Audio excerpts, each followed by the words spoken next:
Madagascar, je m'appelle Stivana.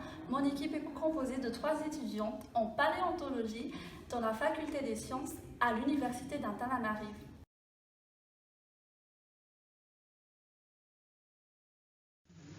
Selon l'ONU, les femmes sont les plus vulnérables que les hommes en général parce qu'elles représentent la majorité des pauvres dans le monde et dépendent davantage des ressources naturelles menacées.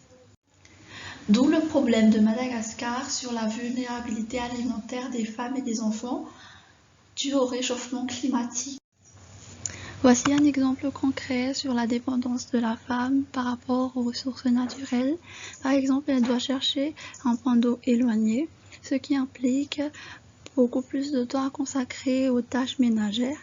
Il y a une insuffisance alimentaire, ce qui entraîne la fatigue et la déscolarisation, et les parents forcent la fille à se marier précamment. Voici un deuxième exemple concret. Par exemple, le dérèglement météorologique qui conduit à l'infertilité du sol, les agriculteurs qui sont incapables de s'adapter aux différents changements climatiques, d'où il y a une réduction de la récolte. Ensuite, cela cause une insuffisance financière. Ils sont obligés de chercher de nouveaux travaux et ils décident majoritairement d'aller en ville, d'où une exode rurale, alors que les infrastructures pour les accueillir sont insuffisantes, d'où la formation de plusieurs bidonvilles et la malnutrition des femmes et des enfants.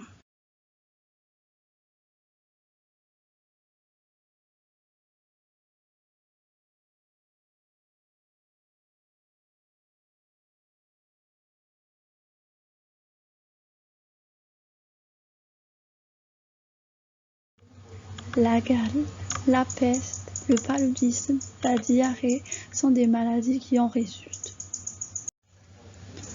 Nous proposons comme solution une activité scolaire adaptée aux enfants entre 5 à 12 ans. Nous les incitons à avoir une main verte pour un environnement durable et une autosuffisance alimentaire. La plantation des graines en pot est un de ces apprentissages.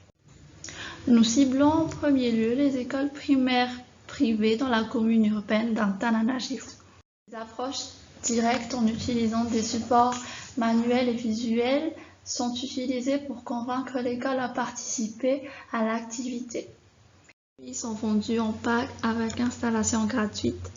Le pack contient un pot, de la terre, de l'engrais et de la graine.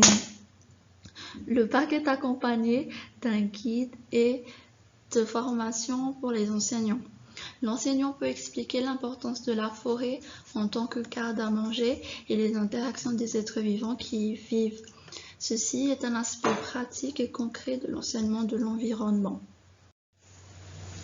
Les fruits et légumes plantés mûrissent entre 2 à 3 mois, tels que les laitues, les haricots, les tomates, les petits pois.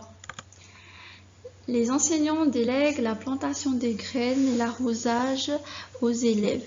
Les récoltes seront servies à la cantine et si celui-ci est inexistant, ils seront distribués aux élèves. À long terme, nous projetons de répandre le projet dans tout le pays et ensuite l'introduire dans le programme scolaire primaire malagasy et pourquoi pas partout en Afrique.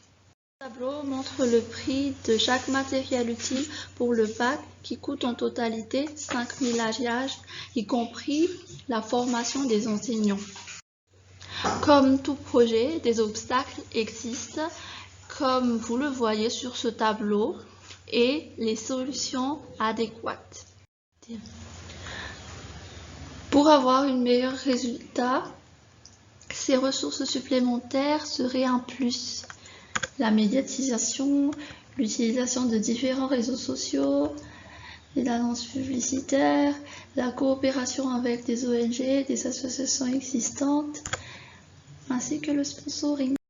Voici les membres de mon équipe. Moi, Michel et Olivia. Merci d'avoir regardé notre vidéo jusqu'à la fin et nous espérons que la future génération ait les mains vertes.